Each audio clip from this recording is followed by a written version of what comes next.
4:30 a.m., and the air in the barn is cold and crisp. In the dim light of the coal wind, the bookwoman can see puffs of steam float from her horse's nostrils. Having grown up in these hills, she knows how bitterly cold a winter's day can get. She checks her saddlebags. They're filled with tattered books and magazines and a couple of fallen scrapbooks. She pats her horse's neck, then leads him to the gate. She pulls her thin coat tighter. It will be a long day. During the Great Depression, thousands lived on the brink of starvation. In 1935, President Franklin D. Roosevelt created the Works Progress Administration. One of its most innovative programs was the Pack Horse Library Project of Eastern Kentucky. The Kentucky bookwomen traveled on horseback through some of the rockiest terrain in all kinds of weather, delivering books and news to their most isolated neighbors. These pack horse librarians did nothing less than bring the modern world into the lives of their patrons. This is their story.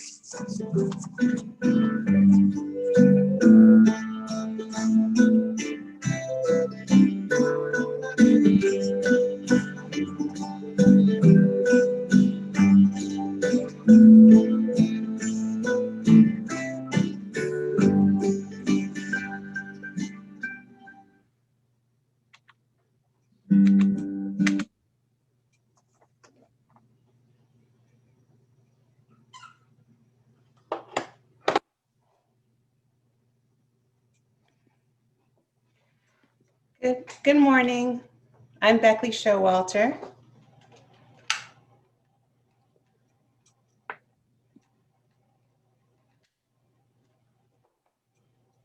Our chalice lighting words today are by Ben Sewell.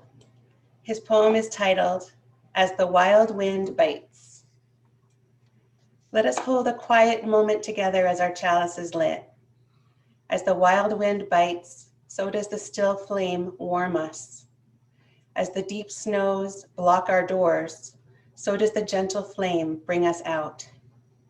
As the crackling cold air stops our breath, so does the radiant flame draw from us the words we need to give and to receive. Words of greeting, words of comfort, words of solace, words to challenge our minds and words to bring us to action. Let us gaze upon this, our common flame, so that we remember who we are and what we can do when we are together.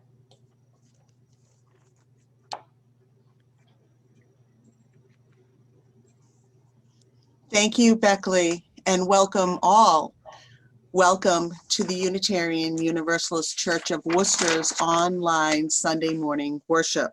We are glad that you have joined us virtually this morning. It is an act of love that we gather in this way during this time of pandemic. We hope that this service gives you an opportunity to pause for a few minutes to gather in community so that we might care for each other and take a moment to reflect on our own well-being, discover opportunities for spiritual refreshment and service in the wider world, even as we maintain our personal distance. We will gather this way through the winter. Our religious exploration program is offering opportunities for children and youth to gather virtually as well. Please visit www.uucworcester.org for more information on these get-togethers as well as other opportunities to meet for discussion and support. For safety purposes and so that we might come to know you better, as you are able, please include your name on your video feed, and please note that this service is being recorded live on Facebook and streaming live on Facebook, and recorded for future availability on our church YouTube channel as well as our website worship archive. Following the service this morning, you are invited to join us for a virtual fellowship hour. During the service today, you will see 3 recorded excerpts acted and read by Jenny Del Gizzi, where she tries to express the spirit of the main character, of the bookwoman of Troublesome Creek. She loved this character, and she respected this character. The accent Jenny uses may or may not necessarily reflect the region where the story was set, and is not meant to mock, stereotype, or belittle. Once again, welcome, and thank you for joining us this morning.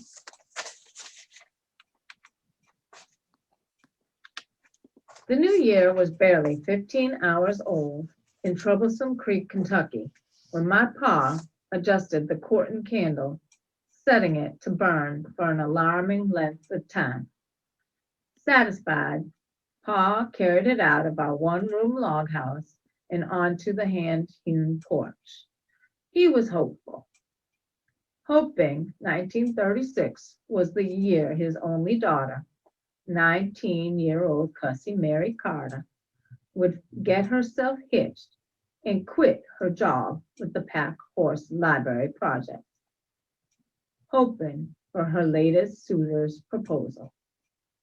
"Cussy," he called over his shoulder, "before your mama passed, I promised her I'd see to it you got yourself respectability, but I've nearly gone busted buying candles to get you some. Let this stick hold the fire, daughter." "I've got a respectful life," I said quietly, following him out to the porch, taking a seat in the wooden chair and huddling under the patchwork eiderdown I dragged along. The first day of January had brought a skift of snow to our home in the cove. Pa set the candle down and struck the match to light a lantern hanging from the porch. 2 winter moths chased the light, circling, landing nearby. Shivering, I buried my nose into the coverlet as cutting wind scraped down the mountains, dragging soft whistles through piney boughs and across bare black branches. The new year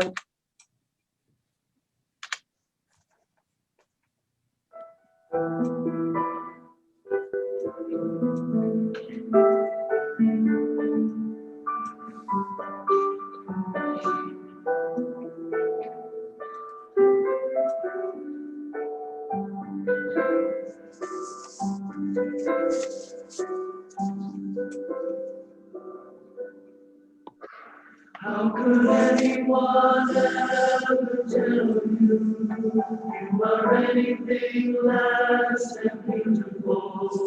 How could anyone ever tell you are less than gold? How could anyone fail to notice that your love is a miracle? How deeply you're connected to my soul. How could anyone ever tell you are anything less than beautiful? How could anyone ever tell you are less than gold? How could anyone ever realize that your love is both a miracle? How deep you're connected to my soul.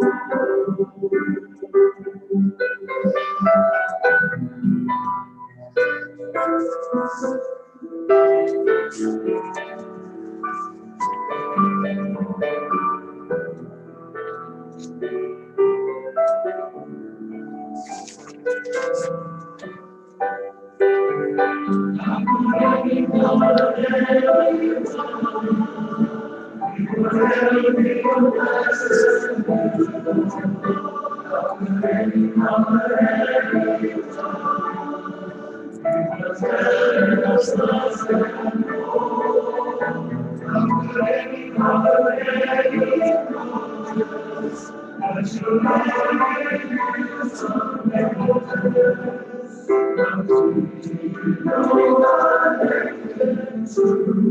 soul, how deeply you're connected to my soul.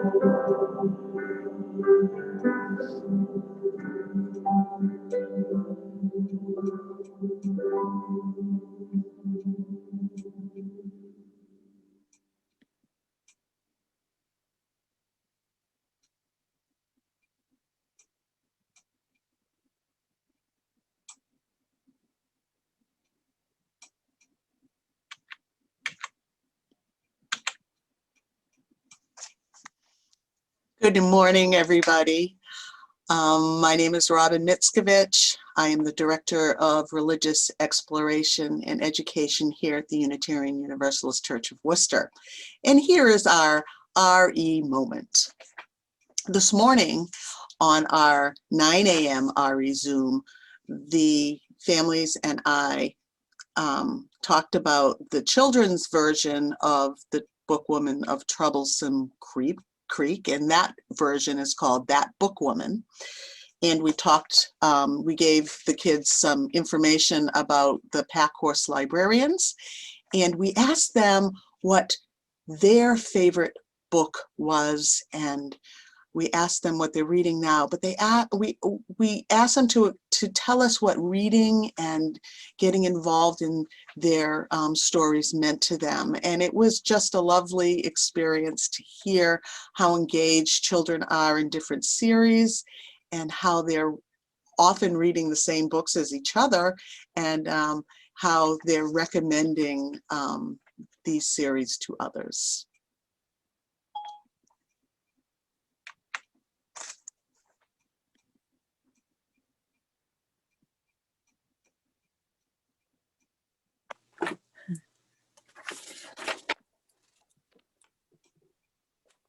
Good morning. Morning, Jenny.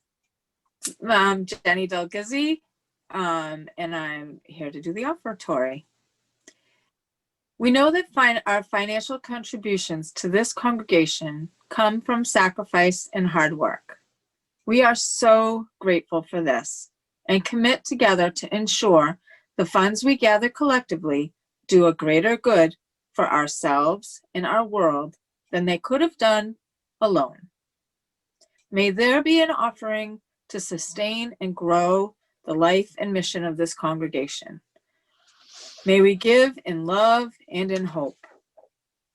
We invite you to participate in this weekly ritual by either texting your offering to 508-231-5335 or by visiting our website, UUCW.org/donate.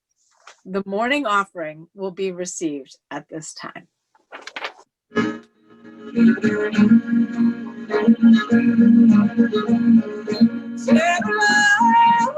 I write it on. Put my pen here on, heading out. I'm gonna open windows to your world. Outside love screams, hell for certain. Heart showing Harlan too. It's a hard life, but it's worth it to see you awaken. The smile upon your face, oh book woman, whoa, woman, whoa. I go through trouble fire to bring food for your soul. There's no easy road, there's no easy road. I go through trouble fire to bring food for your soul. Got the blue moon in my skin. Look, now we're coming in over muddy creeks snowy hillsides, 100 miles away. Well, my family is whole as these mountains. You've cursed us all before, but we work hard and we're good people.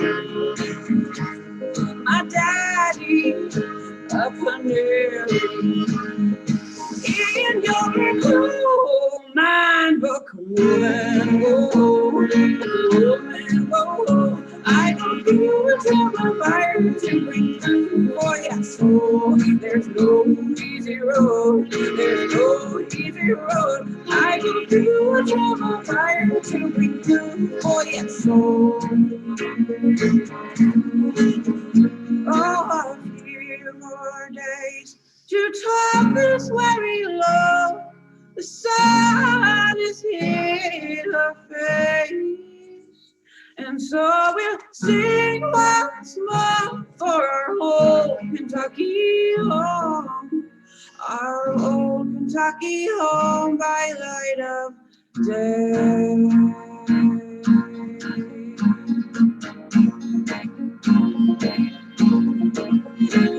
But woman, whoa, but woman, whoa, I go through a trouble fire to bring food for your soul. There's no easy road, there is no easy road. I go through a trouble fire, aiming for your heart's desire. I go through a trouble fire to bring food for your soul.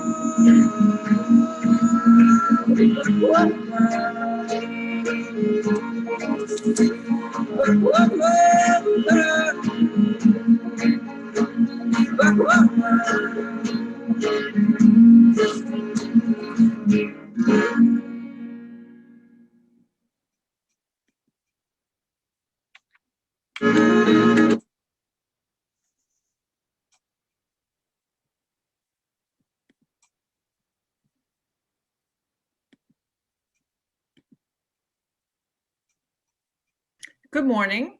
My name is Anna Gregory. Now is the time in our service when we hear our community's joys and sorrows. If you have a joy or sorrow to share, please raise your hand virtually or physically, and we will call on you and unmute your mic. You may also type your joy or sorrow into the chat, and I will read it aloud. Are there any joys or sorrows to be shared today?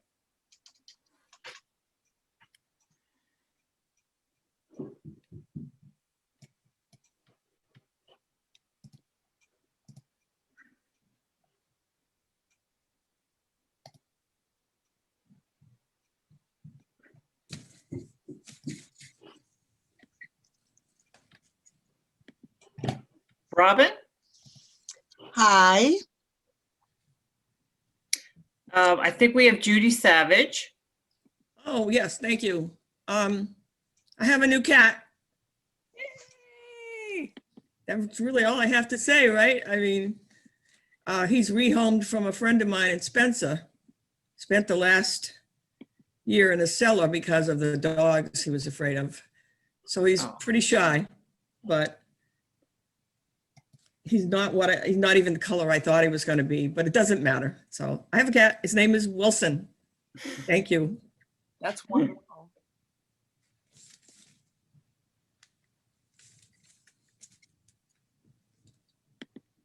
Paul Marr? Yes. Hi, good morning. Actually, it's kind of a request. This Tuesday, I'm going to be going in for a medical procedure, colonoscopy, and I need a ride there. So if anybody could give me a ride, it'd be great. Oh, this is Diane. I'd be glad to do that. Okay. Connect with me. All right.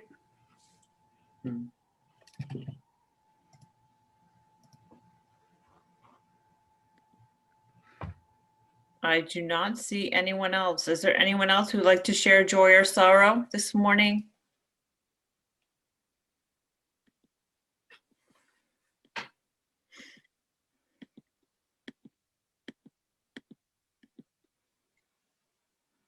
Well, then we will return to our I have program. one.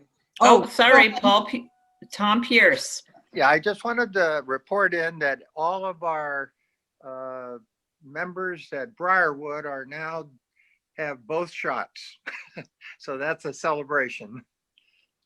Yay. That's great.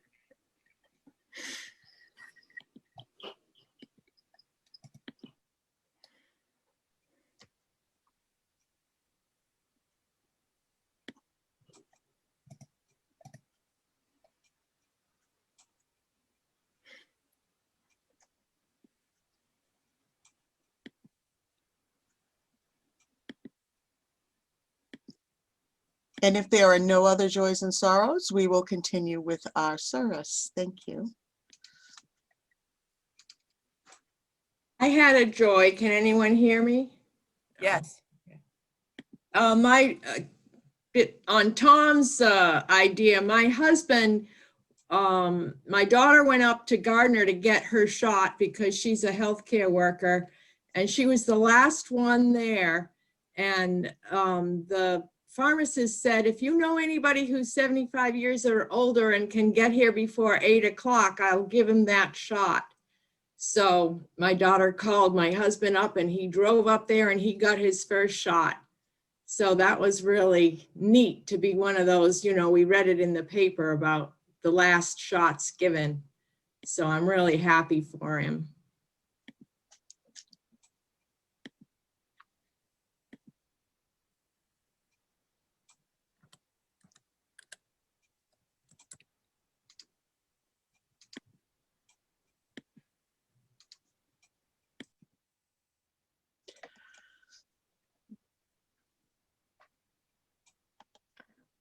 All right.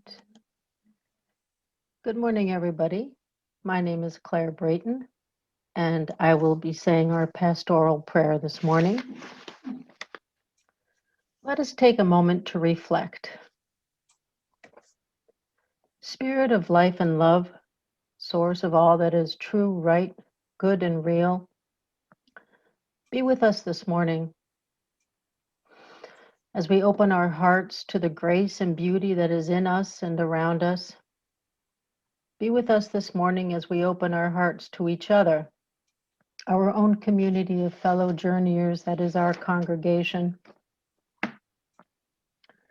We are so grateful for our four-footed companions that warm our hearts and toes.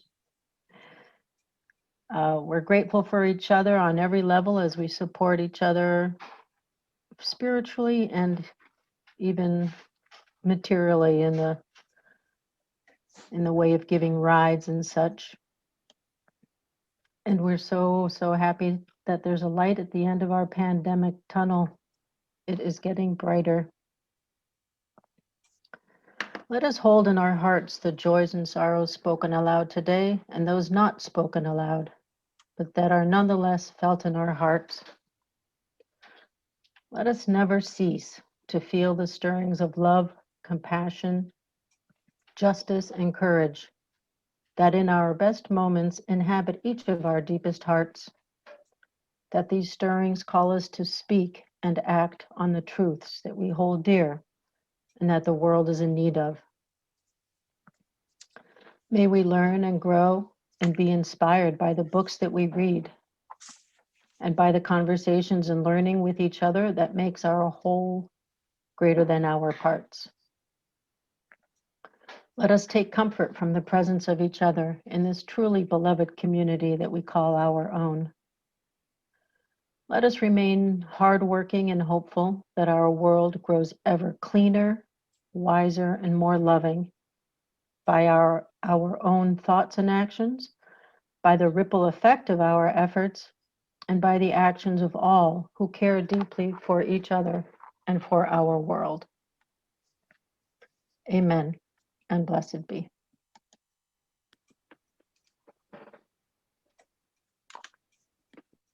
It was the last morning I took the methylene blue.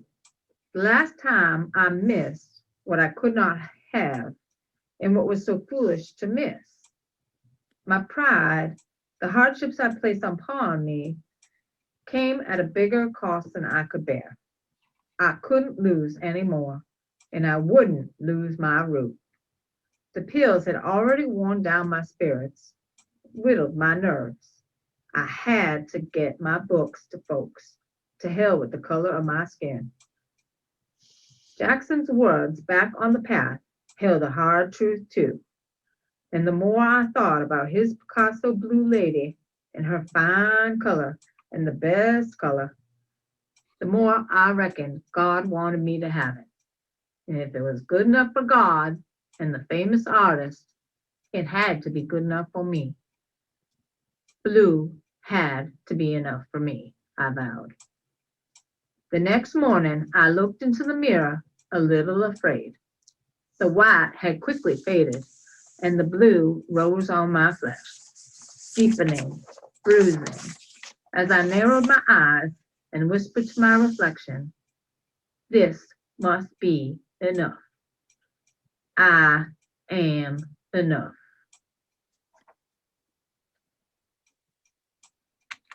It was the last. Good morning again.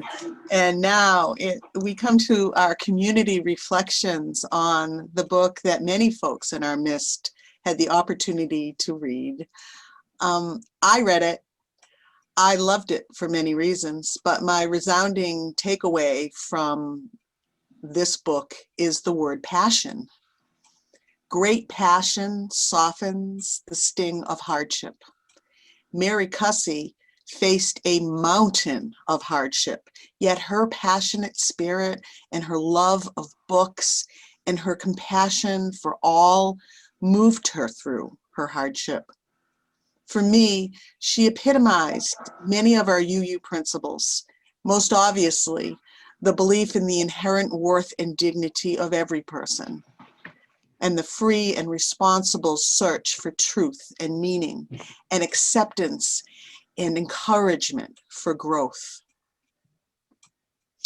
And with that, I'd like to call on our first person to begin our reflection this morning, and that person is Deborah Zawilski. Cheryl will spotlight each of you when your turn comes up, and then you can begin to tell us what you thought about the book. Everyone, enjoy.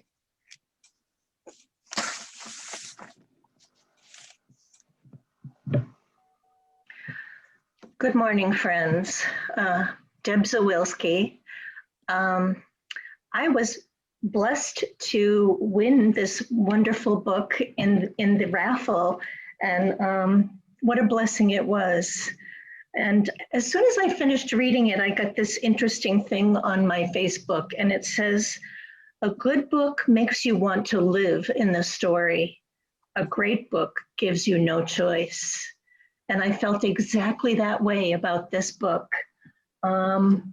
You know, my dad grew up in the hills of West Virginia, and I've been down in that area a few times. So I felt a kinship to, you know, the hills of Kentucky that Cussy Mary Carter lived in. I don't know if they're the same, but for me, it felt that way. So Cussy Mary was a 19-year-old girl. Her mom had passed. She was living with her sickly dad, who was a coal miner. And she inherited through a difficult situation.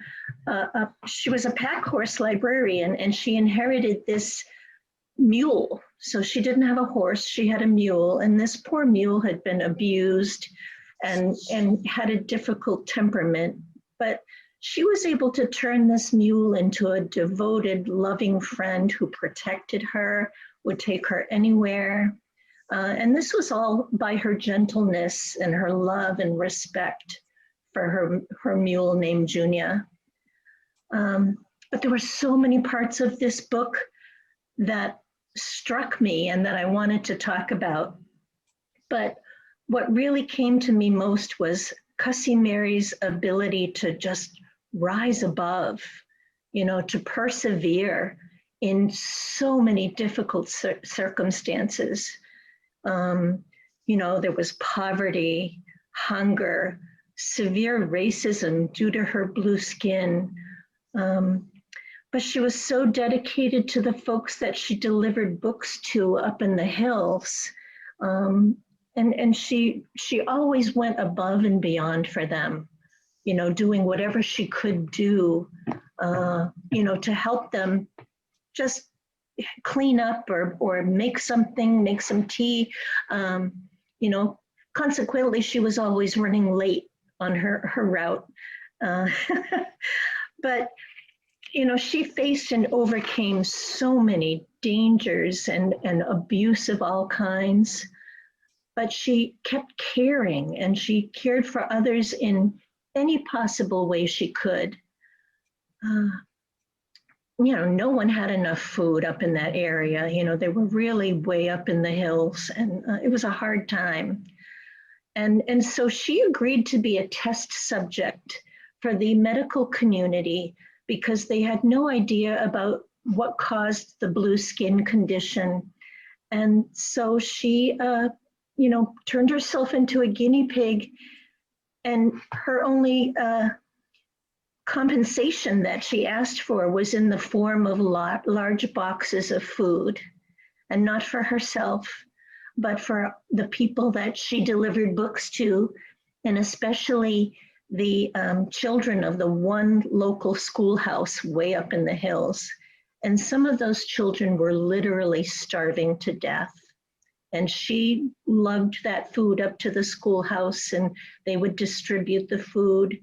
And all who knew Cussie Mary loved her, you know, except for a couple of the townspeople and the women that ran the library. That she had to go down and get her books to. They were really mean to her, but most people loved her because she was so strong and so caring and kind and generous in every way. So, you know, she just exhibited strength and, you know, everything that, you know, our UU principles stand for, you know. You know, she did see the inherent worth and dignity in all people. And she never lost her love of life, no matter how hard it got. You know, and it was her mission to change people's lives for the better in any way that she could. So I absolutely loved this book. I would recommend everyone to read it.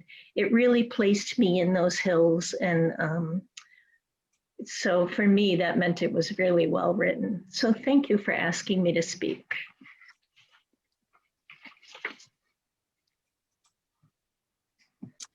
I also really loved this book. There were so many layers. It inspired me to find out more about the history of this time and place. I looked up the Kentucky Blue Fugate people, and I read 2 more books about the packhorse librarians of the Kentucky Packhorse Library Service in the 1930s. These women with raw courage and strength rode mules and horses to deliver reading material in all kinds of weather and other difficulties, such as the suspicion and prejudice against Cussie, as she was an educated woman and had a different skin color. One of the things that touched me most was the love and care that Cussie and the librarians showed their patrons. Many of the Hills people of Kentucky were illiterate. Cussie, or Blewett as she was called, would spend a little time with each of her patrons, and sometimes a long time. One woman with failing eyesight just asked Cussie to read the Bible to her, but not leave any books, because she was hungry for the company. Also, often knowing someone couldn't read, she would read to them, and then leave them books or magazines with pictures. I was especially moved about how the librarians would take the books and magazines that were falling apart, and they would repurpose them into scrapbooks with recipes, household tips, animal guides, and more to keep the information safe and circulating in the community. They were very popular and made a much sought-after treasure in many families. It even changed the attitude of a man who thought his family was spending too much time reading and not enough time doing the chores, until his wife made him a delicious new recipe that was very popular in the cookbooks. Blewett had suggested to him that maybe he would take the book because she knew that he liked apples. And there was a really good recipe in there. So these brave librarians were changing minds and educating people one at a time by sharing literacy, hope, and compassion. I highly recommend that you read this book if you haven't already. It's one of those books that I'm going to buy and hand out as gifts to people. So no surprise, I loved the book also. There was a lot to love, and I'm just going to highlight 3 things that made a big impression on me. Her dedication and her passion for her patrons. She may not have had the largest collection to circulate, but every book and every item was valued, and she knew what she had in her collection, and she was proud and dedicated to share it with her patrons. The author's description of the hard and harsh terrain and the hard and harsh lives of the people was very evocative and poignant. And finally, my favorite character in the whole book was Junia the mule. The author described her in such a way that we got to know her characteristics, and she ended up being almost like a sixth sense for Cussy Mary when Cussy Mary was traveling in areas that were dangerous. So I fell in love with Junia. Those are my points. Hi, good morning. I also won this in the raffle, and I really appreciate Robin offering this up as a all church read, because I don't know that I would have read it otherwise. It was not that easy a book to read, and because of the way it was written, so well written, it did make me feel sometimes like I was there with Cussy and feeling that fear that that she lived with as she was traveling through the woods. And I really admired like you heard from others, the commitment and devotion that she had to her patrons in spite of all the dangers and the hardships that she faced from her environment, from a man who was stalking her, and also some resistance that she had from some of the families. But one of the things that made me think about our situation right now is I was starting to reflect about the relationship that I've had with my librarians at my public library, and that I'm not able to be with them. And it's a connection in our library, having our library services, that I've taken so for granted in the past. And how many people right now are, if they don't have their computer to be able to request books online and reserve books. That's the only way that I can get books right now, and many others, because we can't just go in and browse in the library like we normally can. So it's something that really made me think about how important my library is to me, and that there probably are some people who could use a bookwoman right now to be bringing books to them. The other thing I appreciated in the book was just how the author addressed the racial discrimination that Cussy endured because of her blue skin, and the question of what someone would endure in order to change their skin color, and whether that would change how they were treated.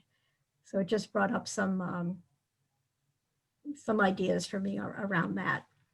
So I do encourage others to read the book.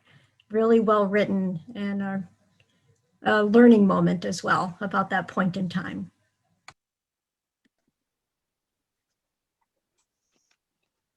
I won the Down Cutching Creek from the raffle and was glad I did. I had already read the Troublesome Creek.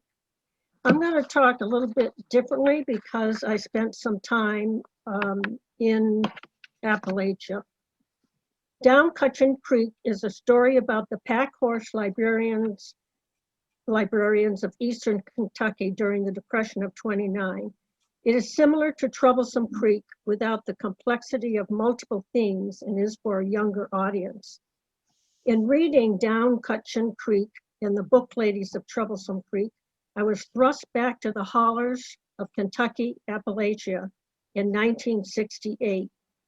Rough cabins without running water, outhouses and smokehouses for the annual pig slaughter, massive coal trucks and lumber trucks barreling down the steep, curvy roads. Back to Virginia Sizemore, Zuby Watts, Sari and her corn husk dolls, and Sam with diabetes and black lung disease. Before Before I arrived, all I knew about this culture is what I saw in Life magazine. I had always wanted to work with the underserved. And in fact, in my nursing education, I learned about the Frontier Nursing Service from my maternity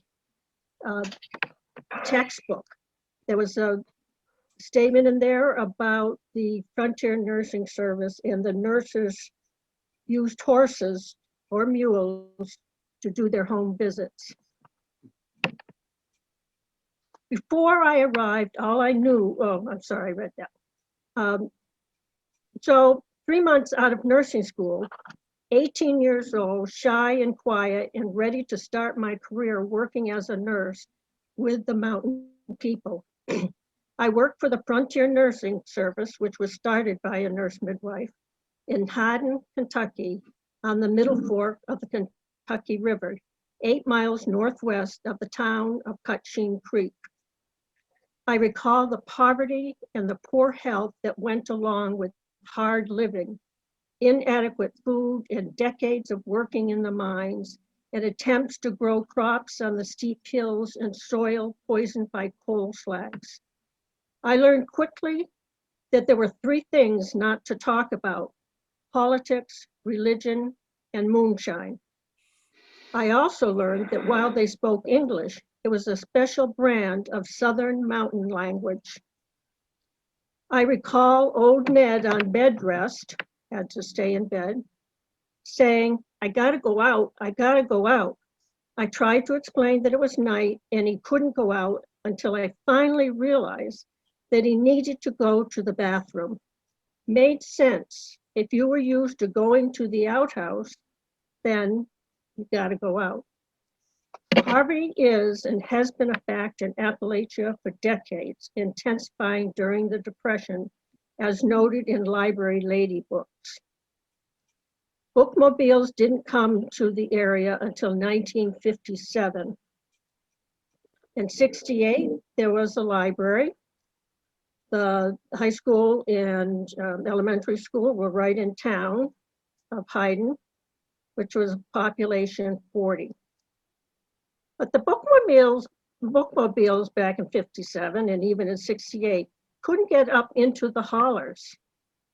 Creeks like hell for sartin were byways for many folks. When I went to visit Sari Hall, who made cornhusk dolls, one of which I still have, we went down the main road, parked, went across a swinging bridge across a sometimes raging river, and walked the path up to her cabin in the mountains. I came to know and appreciate these once fiercely independent people, as noted in both books, who were abused by corporations and then blamed for using government handouts. They were suspicious of outsiders, but the Frontier Nursing Service gave us an in, and I was humbled to gain the trust of some of these people. It obviously is an experience I have never forgotten, and I thank you for giving me this book that brought me back to that experience. Good morning, everyone. I'm Evan Wilson. And thanks, Carol, and everyone else for sharing your stories and perspectives.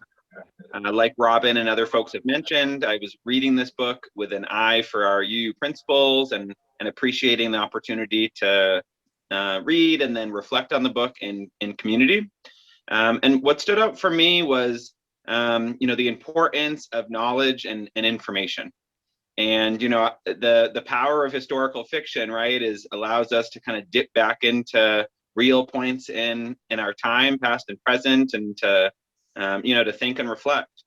So, in the age today of having so much information at our fingertips through the internet and through social media, and, the spread of falsehoods and conspiracy theories today, some people are saying we're in a post-truth world.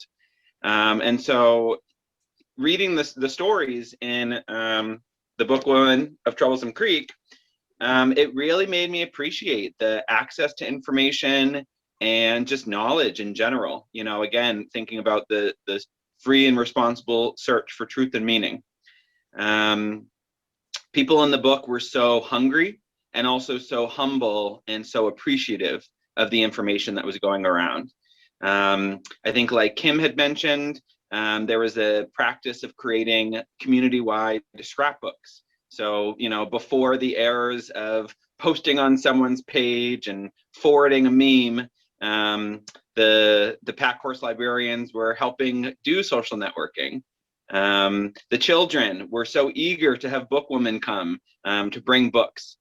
So yeah, I was just really moved by that appreciation and respect for information in light of, you know, maybe our lack of appreciation or, you know, our distancing from how powerful information is. And it also made me reflect globally, where might this still be the case?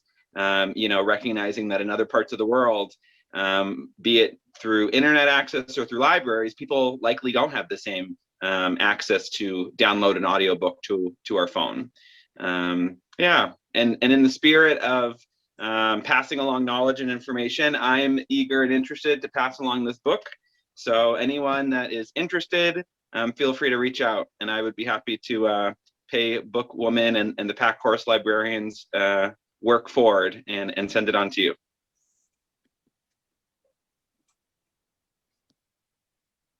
Hi, all. Sherry here. Thanks for letting me share my experience and what I take away from this all-church read. I also won the book, and it was just a few pages into it that I put the book down and pulled out my phone and looked up the italicized words, "Blue people of Kentucky." I was awed that I knew nothing of this trait, but I picked up the book again and continued. Over the time that I was reading this, a memory of my youth came nudging me. It was of the song, "Jesus Loves the Little Children," particularly the line, "red and yellow, black and white." I remember being able to figure out the black and white part, but questioned my grandfather as to who the red and yellow line referred to. He told me that those people are the communists and Chinamen, and being young, I accepted that. I don't recall being surprised in the way that I was in discovering blue people. Then the small groups began to meet to discuss the book. And I found the most interesting question being asked was, what did you read next? Not only did it give me a great to read list, but it caused me to reflect on my next selection. I had read A Tree Grows in Brooklyn, a book that I had pulled from the shelves at IHN while organizing the small library we housed there. It's another story of an American girl growing into her own in spite of crippling poverty all around her, similar in disturbing ways to the crushing poverty of the community in which Cully Mary was trying to serve, found in a place created to uplift families in poverty experiencing homelessness today.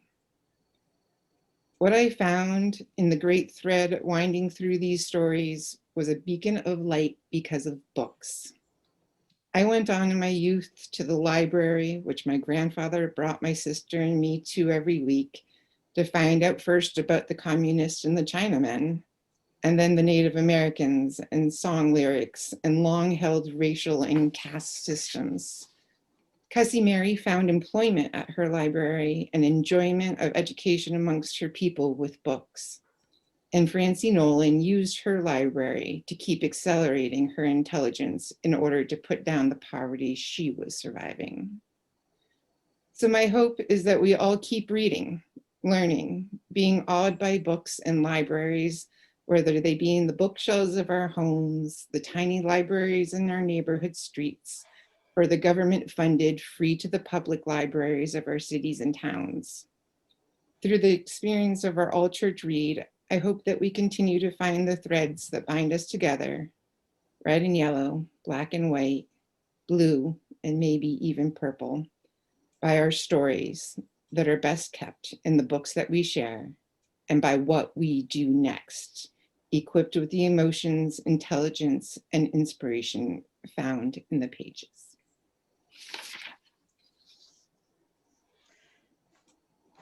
Hi, everyone. I'm Beckley. And my notes just disappeared. But while I try to get them, I just want to thank everyone who's already shared their thoughts. It has been so much fun to hear how you sort of think back on the book. All right. Here's the screen that I needed. Okay. So I just have a short reflection to add. Reading this book truly added to my deep reserves of empathy for people who are surrounded by danger every time they leave their home, people who aren't safe and who don't feel safe because there are other people who might do brutal violence to them. I was amazed by Cussie Mary's strength and her bravery in going out into an unsafe world every day. She was stalked, threatened, and abused by some of the people she encountered. They were angry and scared by her unusual color. She was also threatened by hunger and illness because she didn't have enough food, and by the outdoor environment in which she worked. She rode on trails that were totally perilous in weather that was sometimes cold, wet, and dangerous. And through it all, she kept going. So I felt great admiration for her, and I wished with every page for greater ease and justice in her life, for greater tolerance, understanding, and patience between all people to help us overcome our many differences so we can better connect with and appreciate each other. That's it.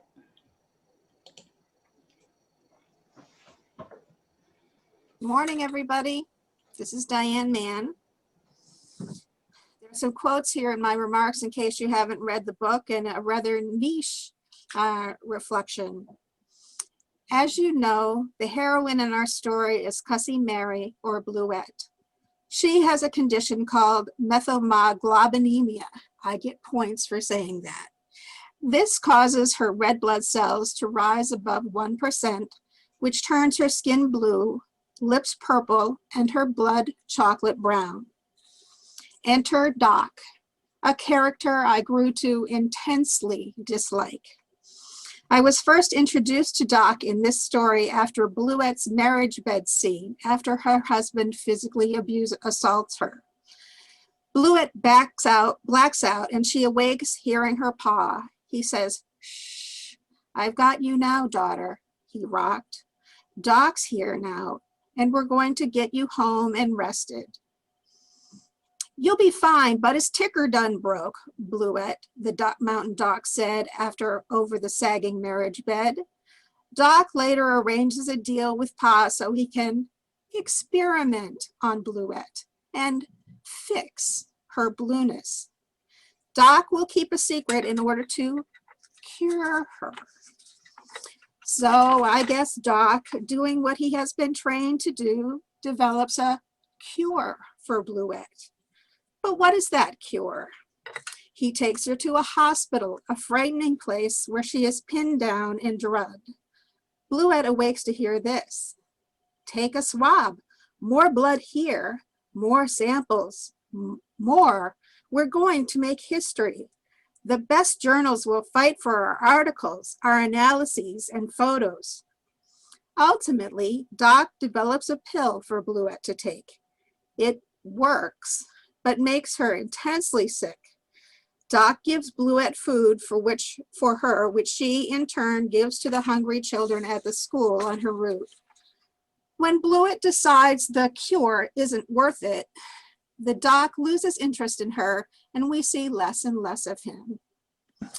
The history of unethical human medical experimentation is reflected in this book to some extent.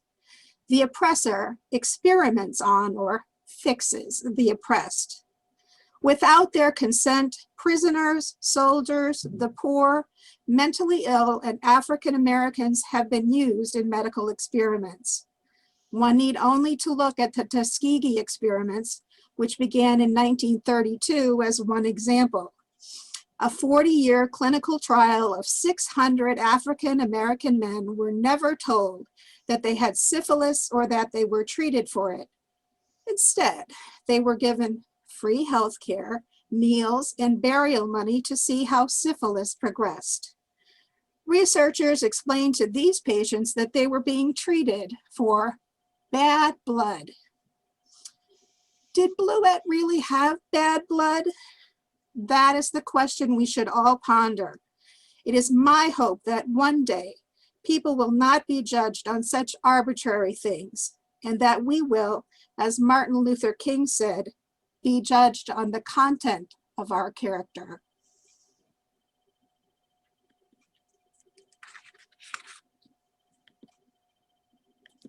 Thank you all. That was lovely. November 27, 1940. Dear Queenie, thank you for the books. My patrons were thrilled to receive them. I was pleased to learn of your grand news that the education in librarianship is nearing completion and your graduation is almost here. Librarian. It seems only yesterday when you left Troublesome. I am happy your family is well and pleased to inform you that Jackson and I are fit too. I'm much obliged for the new book you sent Honey for her 4th birthday. It's one of her favorites. She demands I read it to her at first light and every night. Yesterday, my daughter declared she will be a librarian, and I dream it for her. The new library building is coming along, and soon Troublesome will open its first borrowing branch. Last month, I received an invitation from the Kentucky Federation of Women's Clubs in Louisville and was given an award for outstanding service and dedication to the Pack Horse Project. Much to my surprise and Harriet's loud protests, when I returned to the center, Eula quietly took down the no colored sign and tossed it into the trash. Jackson and I pray that the laws of the land will change to favor all unions, all folks one day. I remain hopeful for our safety and our future. Your friend, Cussy Mary. November.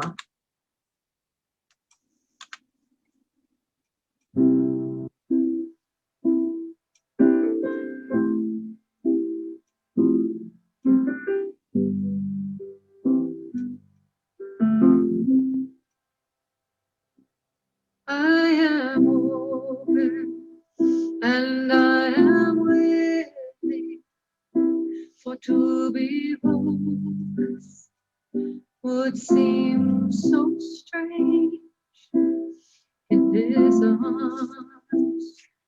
Those who go before us, so lift me up to the light. There is a bird in my family, and there is sorrow in my town. There is a plan all across the nation, and there is wailing the whole world round. But I am open and I am willing, for to be hopeless would seem so strange. But his arms, those who go before us, so lift me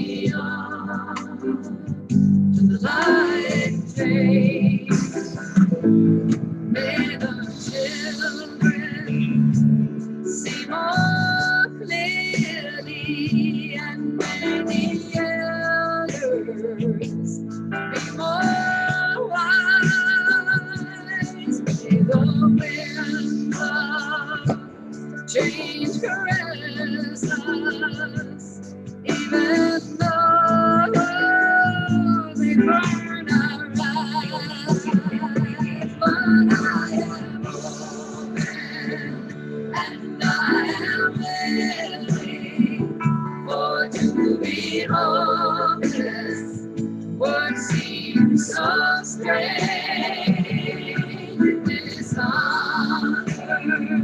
Those who go before us, so lift me up to the light of change. Give me a mind to hold my confusion, and give me a desert to hold my fears. Give me a sunset to hold my wonder, and give me an ocean to hold my tears. But I am open and I am willing, for to be hopeless would seem so strange. It dishonors those who go before us, so lift me up to the light of change.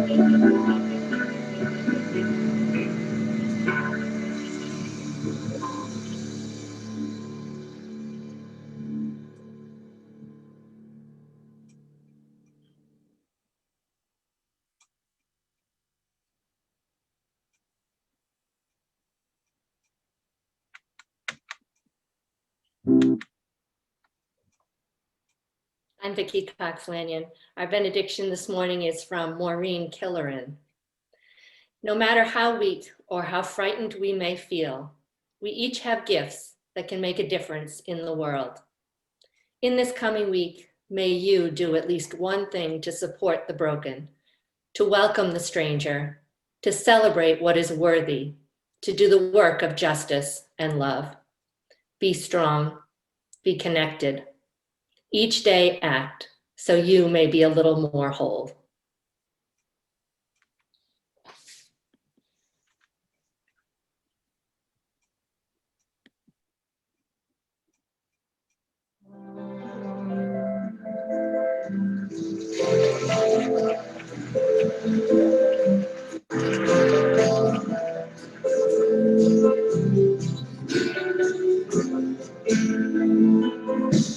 Oh, I'm on my way, I know I am somewhere not so far from here. All I know is all I feel right now. I feel the power flowing in my hair. Sitting on my own by myself. Everybody's here with me. I don't need to touch your face to know. I don't need to use my eyes to see. I keep on wondering if I sleep too long. But I always wake up the same old soul. I keep on wondering if I sleep too long. Will I even wake up again or something?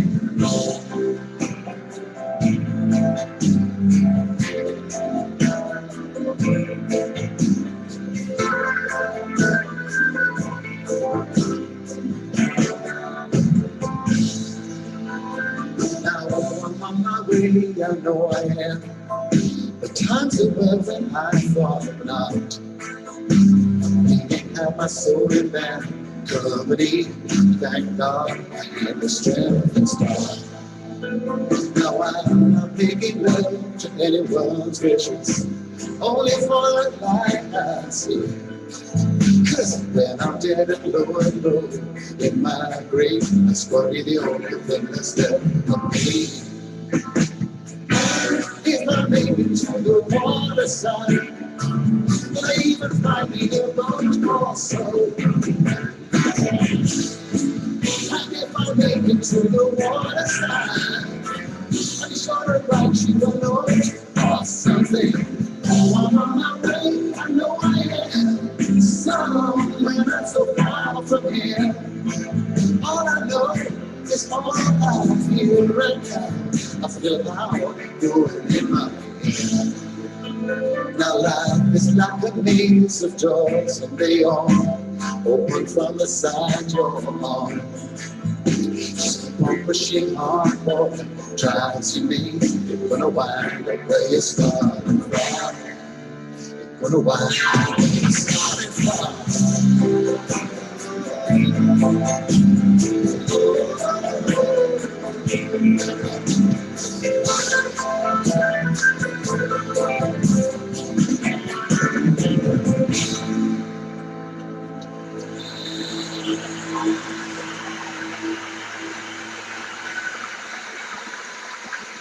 Thank you.